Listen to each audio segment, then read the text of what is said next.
Olá, boa noite para você nesse dia de muita comemoração em Minas e este é um dos assuntos da edição de hoje. Com a torcida acreditando, o Atlético goleia o Flamengo e está na final da Copa do Brasil.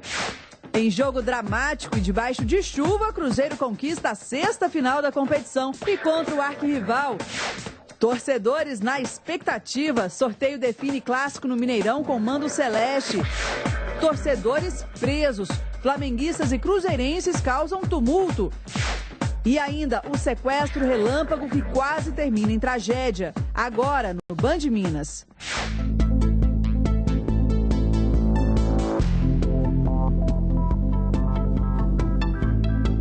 A Polícia Civil prendeu suspeitos de praticar sequestro relâmpago em Betim. Os investigadores chegaram no momento em que a vítima estava prestes a ser executada.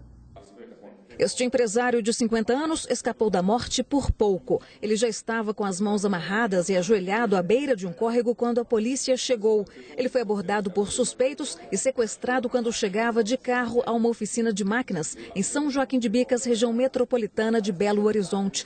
Um funcionário viu a ação da quadrilha e ligou para o irmão da vítima, que acionou a polícia. A gente pode dizer que o senhor nasceu de novo, né? Como é que será daqui para frente a vida do senhor? Acho que agora vai ser medo de tudo. Você já tem medo de tudo.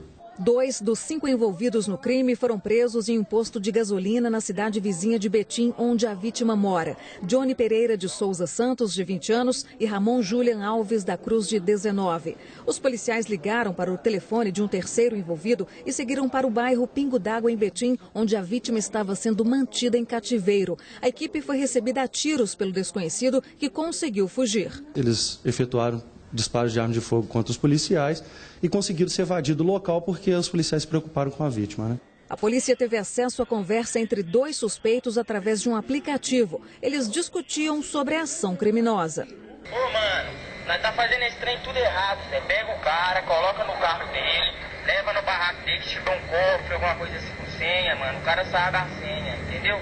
Logo que os suspeitos foram trazidos para a delegacia para serem ouvidos, um deles chegou a oferecer um terreno no valor de R$40 mil para os investigadores em troca de serem soltos. Toda a conversa foi gravada pela polícia. O que você falou aí por último, filho? No lote. O que você quer? Ah, se quiser ele, no Brasil é lá, só para ir embora, eu não quero voltar para cadeia não. Porque eu ganhei o sumo, eu desapareço, não dou mais problema com vocês não, vou para São Paulo trabalhar. Você vai dar seu lote e a gente libera. O lote lá é documentado? Tem um papel de compra do meu pai. Eu vou lá e faço pra vocês. Então beleza, então você está preso por corrupção também. Na delegacia, aos jornalistas, os suspeitos negaram que sabiam que a vítima poderia ser executada e não relataram dados sobre os outros envolvidos.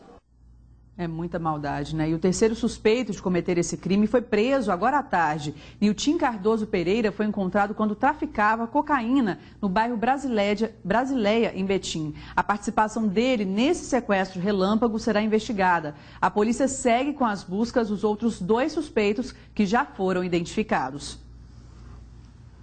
Cerca de 150 agentes penitenciários protestaram nessa manhã em frente à Assembleia Legislativa de Minas. Já na região central, cerca de 300 moradores das ocupações que integram a região Isidoro fizeram outro protesto na Avenida Afonso Pena e seguiram em passeata pela região centro-sul de BH. As 2 manifestações deixaram o trânsito complicado.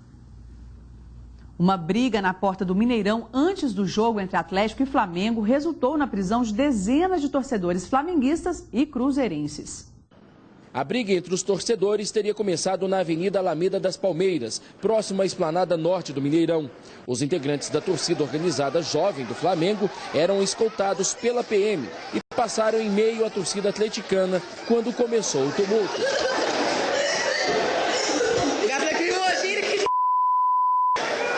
Depararam, obviamente, com concentração de torcedores atleticanos, houve um conflito, a Polícia Militar atuou firmemente. A briga foi exatamente em frente a este bar. O dono conta que foi preciso fechar o estabelecimento para evitar prejuízos. Foi realmente uma batalha, uma guerra. É lastimável, é lamentável. Futebol é para alegria, né? Para se divertir e está se tornando isso aí. Realmente está ficando difícil. 85 torcedores foram presos. Outros 2 menores que faziam parte da torcida jovem do Flamengo estão apreendidos no Centro Integrado de Atendimento ao Adolescente na capital. O restante do grupo passou a noite na Central de Flagrantes da Polícia Civil, no bairro Floresta, e pela manhã prestaram depoimentos. Eles fizeram uma confraternização aqui em Belo Horizonte, horas antes do início do jogo. E de lá, apoiado pela Pavilhão Independente, deslocaram para o estádio via local onde estava concentrada a torcida do Atlético. Entre os detidos, 19 são integrantes da torcida organizada do Cruzeiro, a Pavilhão Independente. De acordo com a Polícia Militar, alguns desses torcedores estão proibidos pela Justiça de frequentarem estádios. O mesmo acontece com os torcedores flamenguistas. A preocupação da polícia agora é com a possibilidade de novos confrontos nos 2 jogos da final da Copa do Brasil entre Atlético e Cruzeiro. A Polícia Militar vai atuar firmemente também. O planejamento começa a partir de hoje para esses 2 jogos seguintes agora. No início da tarde, os torcedores começaram a deixar a delegacia pela porta da frente. Segundo a Polícia Militar, todos os brigões já foram liberados. E veja a seguir a cidade mineira que corre o risco de epidemia de dengue e chikungunya. E ainda tudo sobre o Superclássico Mineiro na final da Copa do Brasil. Nós voltamos já.